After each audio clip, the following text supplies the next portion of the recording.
Hola, muy buenas tardes a todos.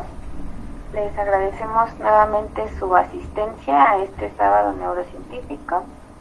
Les pedimos por favor que mantengan sus micrófonos apagados y de igual manera si tienen alguna duda pues pueden ponerlas en el chat de la reunión. Y bueno, ahora les dejamos con el ponente de esta noche. Él es estudiante de la Ingeniería en Mecatrónica del Tecnológico Nacional de México. El alumno Marco Sebastián Muñoz Cruz, quien nos hablará sobre los fundamentos físicos de la tomografía por emisión de positrones. Así que, Sebastián, te cedo la palabra y muchas gracias nuevamente. Ok, muchas gracias. ¿Se escucha todo bien? ¿Todo en orden? Perfecto. Ok, muy bien. Entonces, presentamos.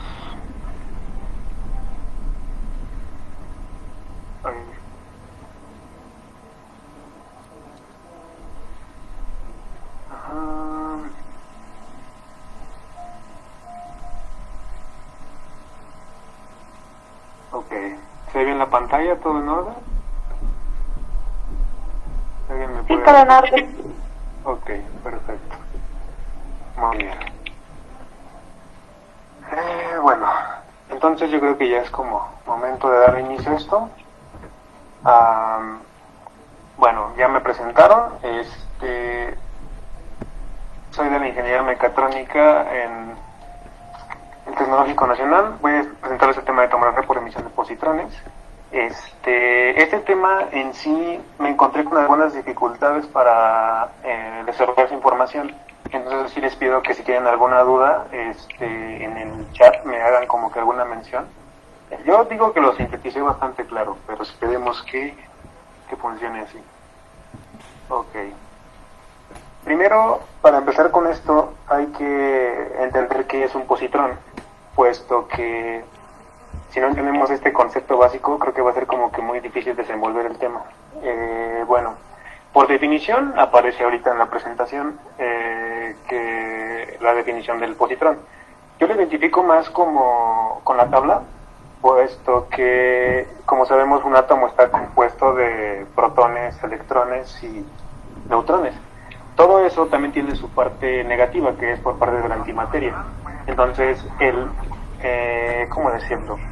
El electrón positivo, en este caso sería nuestra partícula que vamos a estudiar, y es el que es el opuesto al electrón negativo. Incluso en los espines tienen un giro hacia el lado contrario, entonces esto hace como que colapsen cuando se tocan. Pero esto ya lo veremos un poquito más a detalle más adelante. Entonces, pues esta parte creo que ya quedó bien. Ahora, el ambiente.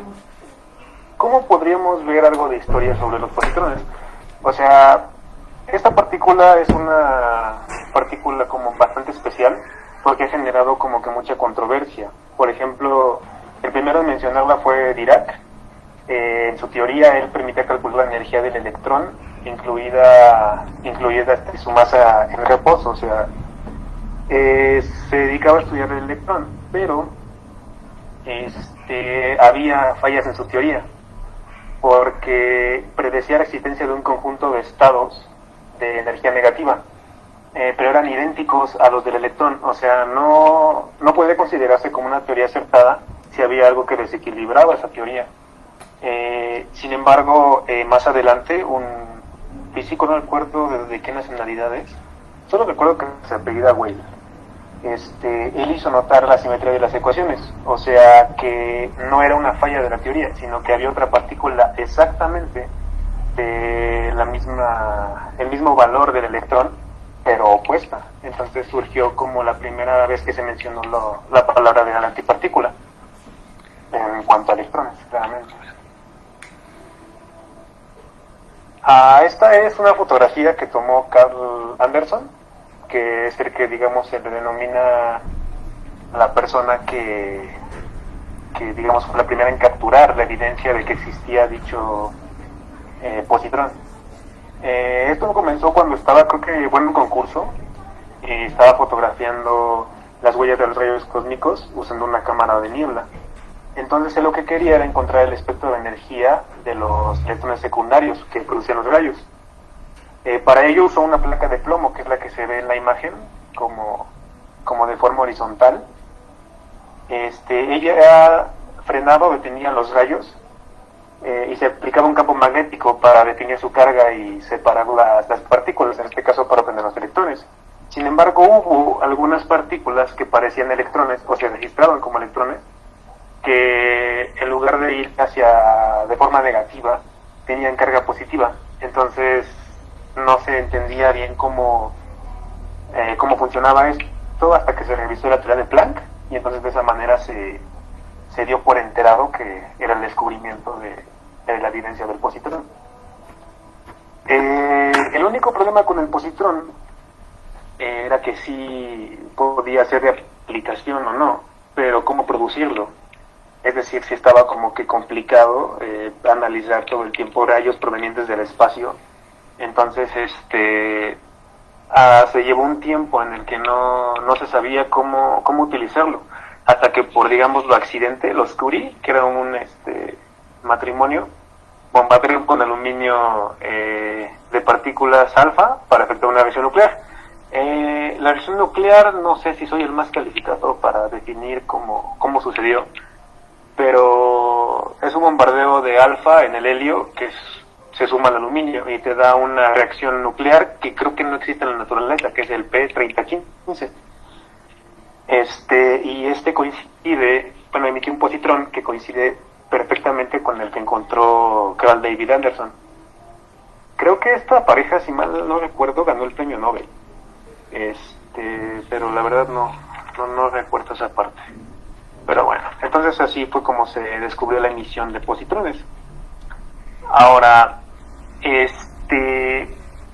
sus resultados después, pues se hicieron varios análisis, ¿no? De lo que habían descubierto los Curie y todo este tipo de cosas. Entonces, se vea como una descripción, que es la que aparece en la presentación. Bueno, ahora vamos a leer. Dice: la emisión de positrones o radioactividad beta es un subtipo de radioactividad llamado desintegración beta, en el cual un protón dentro de un radioscopio se convierte en neutrón mientras libera un positrón y neutrino electrónico. O sea, se dieron cuenta de que cuando chocaba la materia con la antimateria, en este caso los electrones con los positrones, colapsaban, o sea, no se podían mantener juntos, que tiene las leyes de la materia y la antimateria.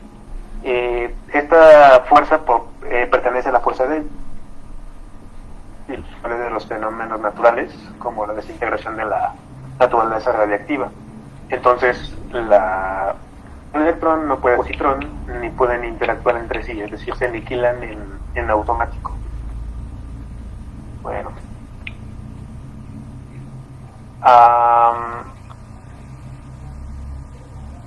Entonces, ¿cómo es el primer instrumento que hizo para la generación de tomografías, en este caso, que es el tema que se va a estudiar esta vez? Su creador fue el Dr. Brownell, pero no fue tanto como para el uso en humanos. O sea, se empezó a usar con animales, ratones, perros, y rara vez en humanos, o bueno, al menos no oficialmente que tenga registros. Creo que sí por ahí hicieron algunas pruebas, pero no de manera o de carácter oficial. Entonces la primera aplicación médica que se dio ya como tal en humanos fue para detectar tumores cerebrales, pero eso fue hasta finales de los años 50. Y fue posible aplicar las propiedades de la aniquilación con ayuda de sistemas muy simples, que es lo que está haciendo en la foto 1, que como vemos no es un sistema para nada complejo, simplemente son como un aparato que no creo que te dé el realismo necesario, pero según delatan sí era mucho mejor que las tomografías que se hacían en aquel entonces. Entonces significó un gran avance. En 1973, en el laboratorio de Londres, se llamaba Brookhaven, se construyó el primer tomógrafo de anillo, el cual disponía de 32 detectores, que es el que se ve en la segunda fotografía. Entonces ya ya era más como para un fin médico. Creo que era solo un prototipo, y más adelante se fueron actualizando. Entonces sería difícil mencionar todas las mejoras que hubo, porque como en 2 años se inventaron como 4 o 5 modelos. Entonces para estudiarlos todos es un asunto. Entonces nos vamos a quedar con el último modelo, que es este de aquí.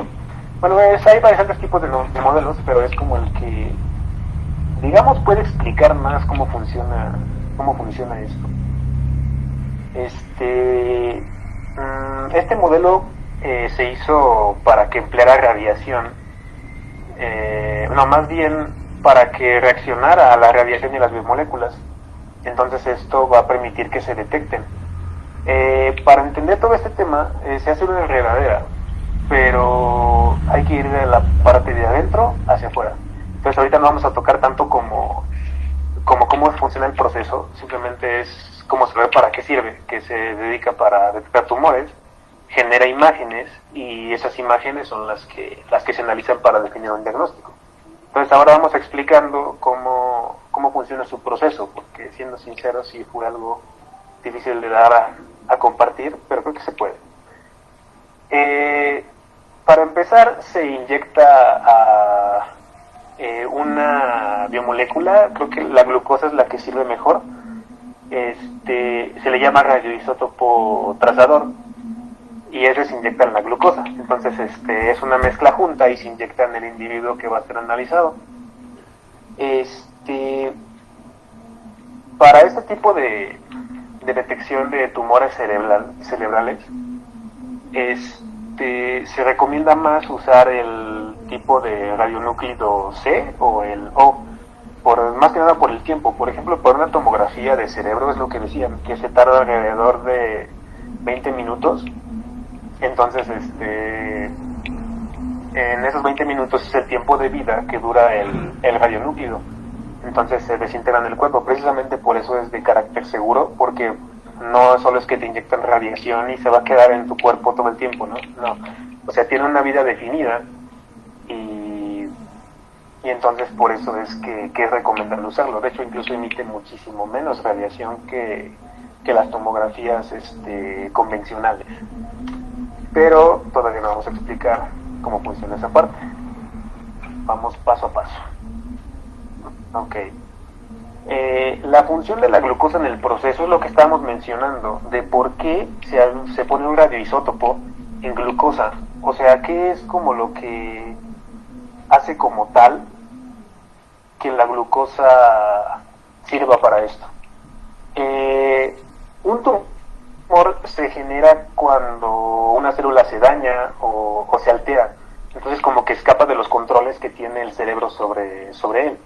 Entonces, de alguna forma no haber control, las células como que se limitan a intentar extraer recursos de donde deben y toman el recurso por propia cuenta. Entonces se hacen como que de una especie de tejidos algo independientes que empiezan a perjudicar al resto. Entonces, por lo mismo de que son como que más independientes, necesitan más metabolismo para sobrevivir, para subsistir dentro de nuestro cuerpo.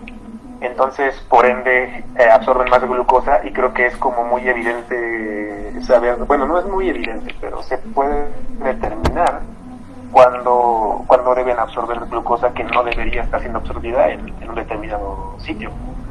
Entonces, al agregar la glucosa cargada de isótopos, van a generar fotones por una reacción. La reacción en la siguiente diapositiva que no viene, y si se desestabiliza como tal un elemento, va a emitir dichos electrones liberados en el cuerpo que van a encajar con un positrón, como les digo, produce una reacción y nada. Entonces cuando el tumor como tal empieza a consumir o genera demasiadas reacciones por la glucosa que está consumiendo, se empieza como que a marcar donde hay algún proceso, digamos, de forma normal. Entonces ahora sí ya vamos en la parte de cómo funciona esto. El escáner, como mencionamos, tiene un escáner, ahorita se los describo bien en la siguiente diapositiva, que no sé si recuerdan que les había comentado que el primer como aparato para tumores con esa técnica es de anillos. Entonces cada anillo lleva ciertos componentes. Ahorita en un momento se los describo. El proceso consiste en que las reacciones que se van dando dentro del cuerpo humano se van registrando, se van computarizando, creo que se acomodan en matrices y producen una conclusión. Y esa conclusión son como las imágenes que van a procesarse a una computadora y de esa manera obtener un análisis médico. Entonces, más o menos así es como funciona la cosa. Ahora lo explicamos bien, más detallado. La estructura del sensor,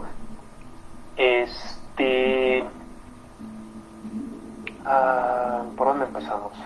Para describir el sensor, se pueden usar diferentes tipos de cristales. Los primeros que se usaron fueron, creo que, si mal no recuerdo, el BGO. Ajá. Bueno. Entonces, un sensor debe caracterizarse por tener un alto poder para detener los fotones incidentes. Como sabemos, cada fotón tiene un valor de 511 kiloelectrovolts más o menos. Entonces, esos materiales son los que son capaces de contener dicha fuerza. El BGO se conoce como germanato de bismuto. El LSO es oxiosilicato de gadolinio. Y el GSO es lo mismo que dije, pero de lutecio. No es al revés. El L es de lutecio y el otro es de gadolinio. Entonces, son tipos de cristales que van a absorber los fotones, y en la parte que, donde no están las celdas de cristales, son las encargadas de transmitir estos datos hacia un proceso computarizado.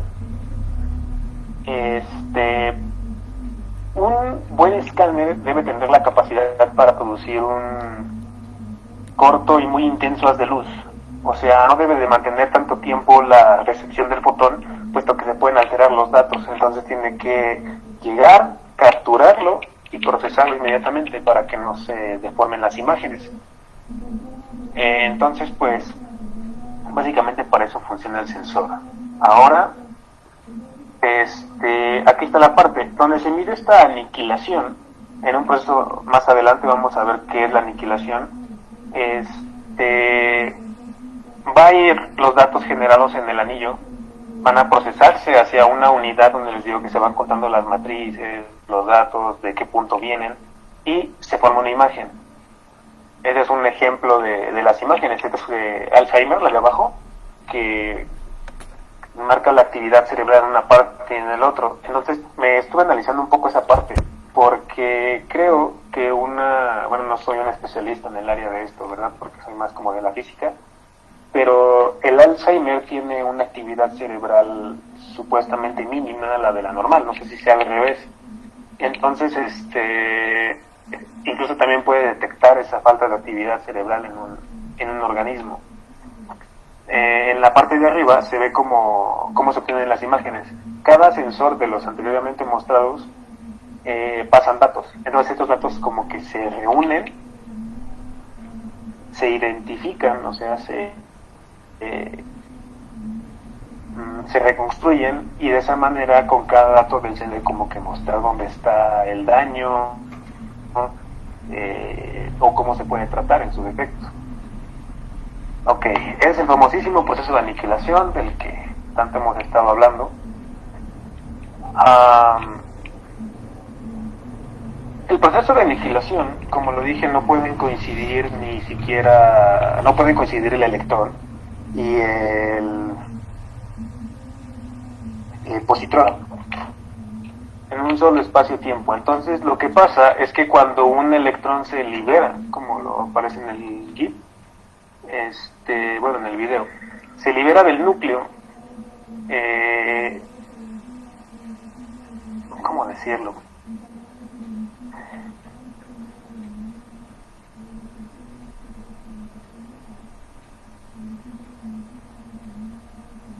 Entonces, cada vez que la glucosa intenta ser absorbida, produce esta reacción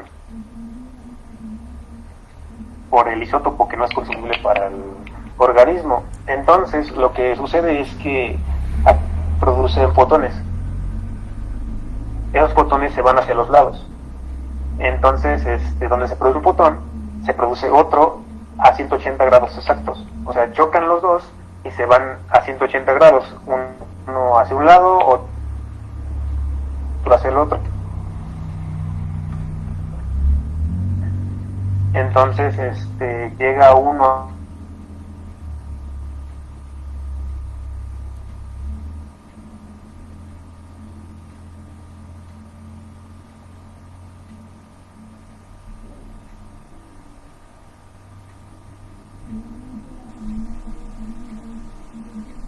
como definir exactamente una imagen. Entonces se debe pasar por varias pruebas que sintetizan dicha imagen. Entonces, vamos hacia allá. La interpretación de los errores pueden ver con el punto de aniquilación, el cual es difícil de calcular en este caso, y se hace una atenuación para como que separar los errores de los aciertos. Ahorita más adelante les explico qué tipo de errores hay al momento de realizar este proceso.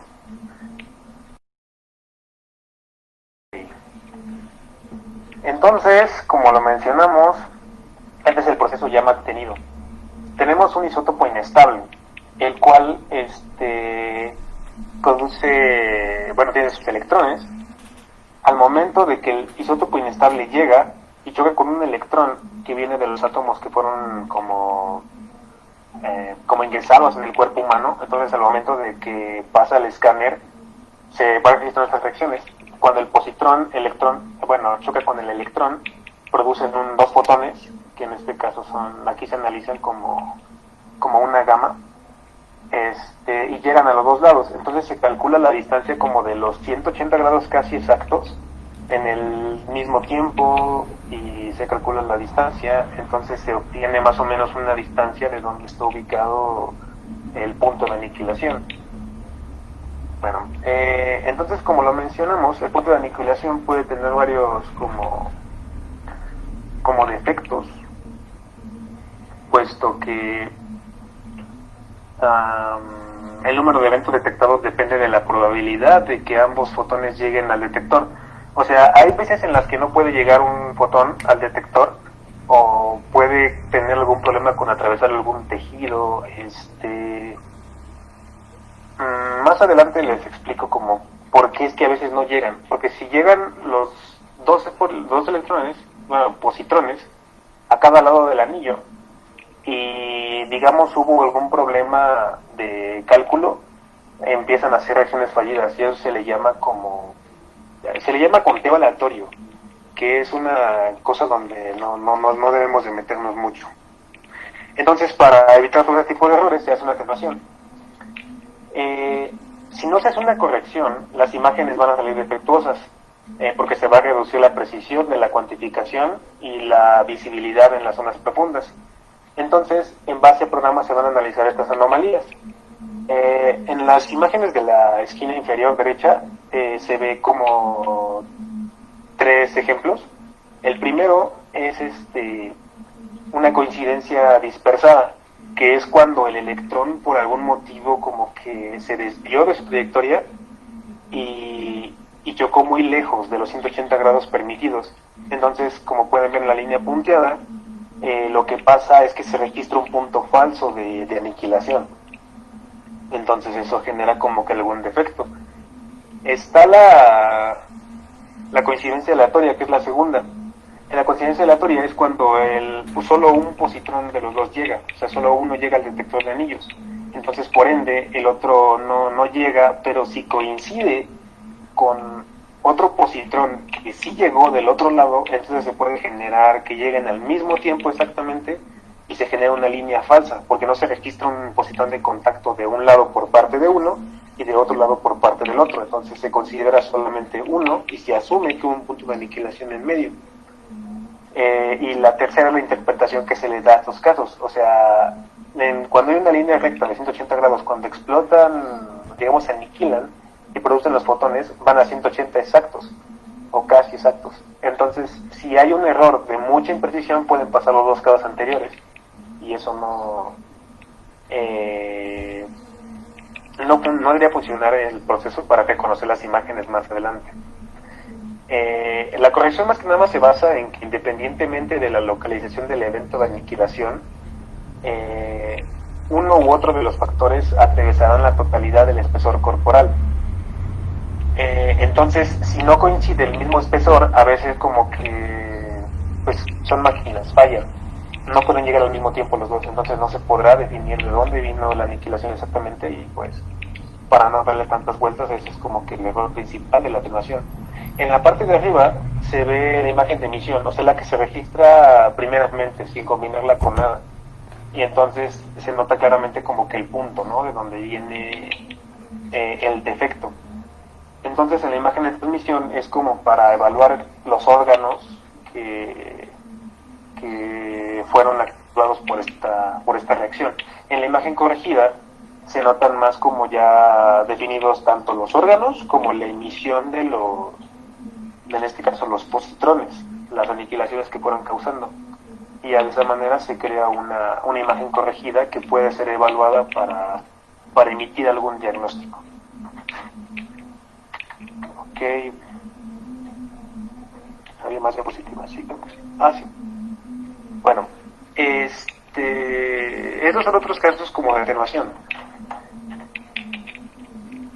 Porque también se pueden definir en gráficas, no solamente es como de que allí están, sino que hay que tomar registros de la atenuación como tal. En este caso aquí se muestra una gráfica donde se nota el tipo de organismo que se está analizando, si atravesó huesos, si atravesó alguna otra parte del cuerpo humano. Entonces se detecta como la energía que puede tener el fotón enviado y por qué se pudo haber alterado. Entonces, en base a estos datos registrados, se va generando como que una estadística, ya donde de plano se ve que hay más actividad, ahí es en donde se queda el análisis. A ver, creo que va a estar un video por aquí más adelante de eso. Sí está. Ok. Entonces procedemos a esto.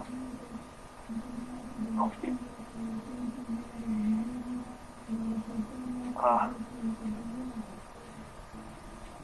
Vamos en la 20.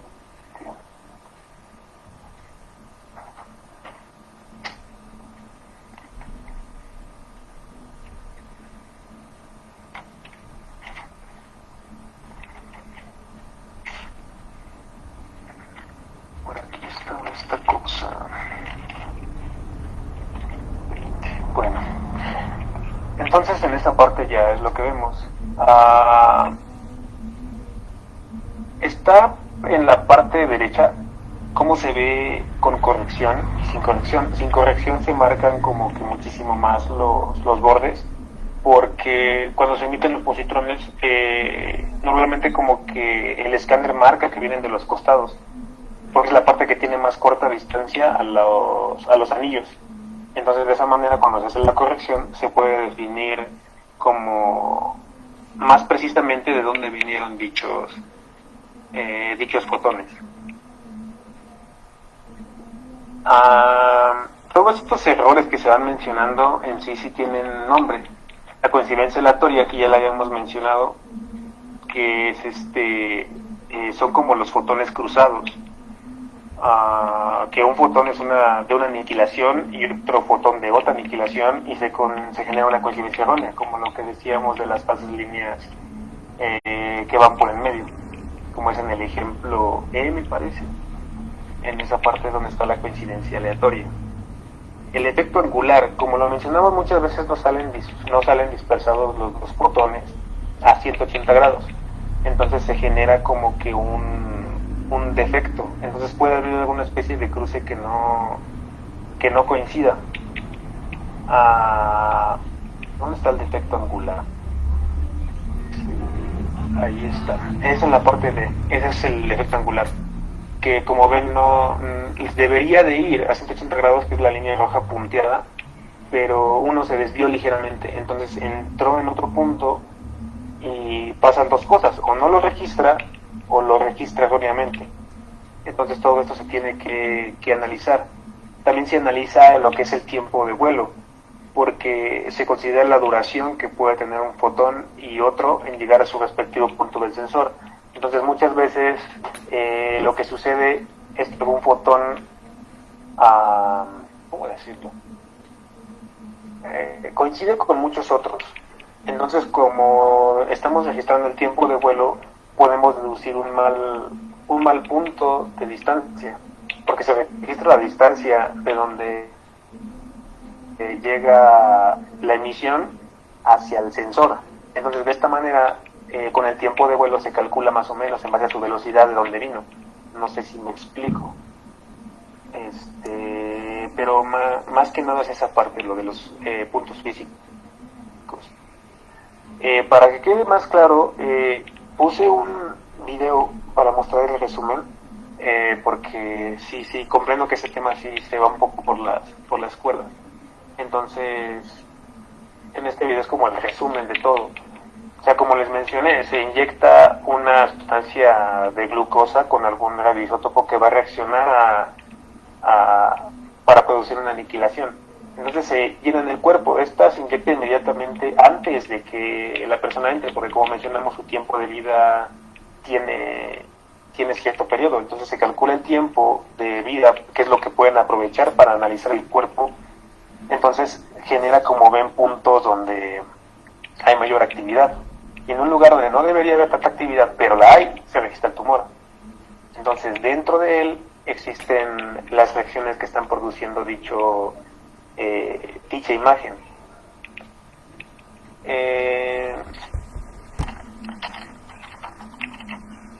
Y más que nada es eso. Ahí es donde se produce la reacción.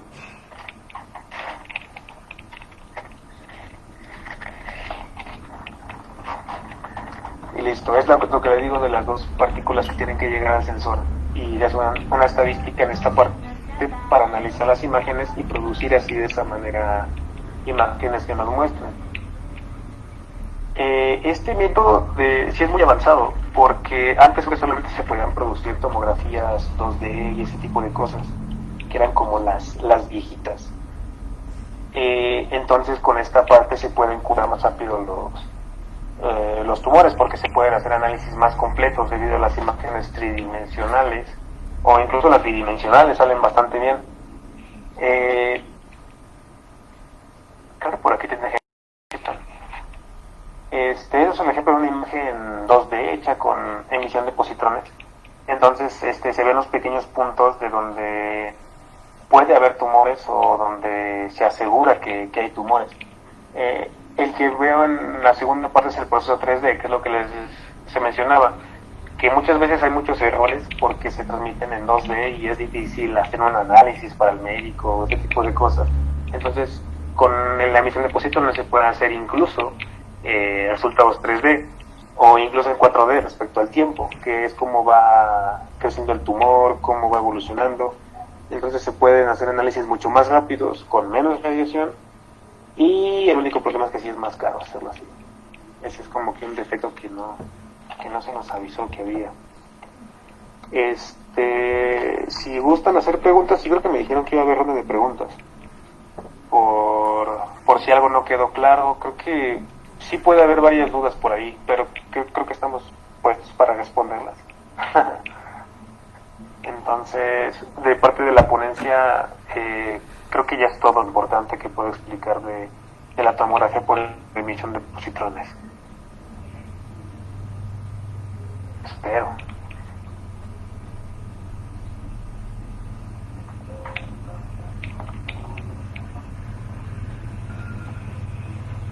¿Alguien se quedó con alguna duda respecto al tema?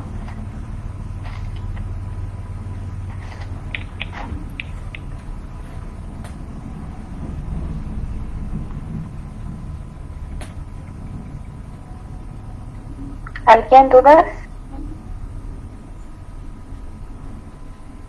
Bueno, me parece que quedó bastante claro. La verdad es que fue una ponencia bastante precisa y muy concisa.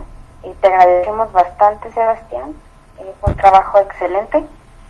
Y bueno, solamente nos queda invitarlos nuevamente a que se unan a estas rondas de ponencias que se han estado haciendo en nuestra página, Neurociencias de Cajal, Y bueno, si gustan unirse, pueden comunicarse directamente con la página y ahí daremos solución.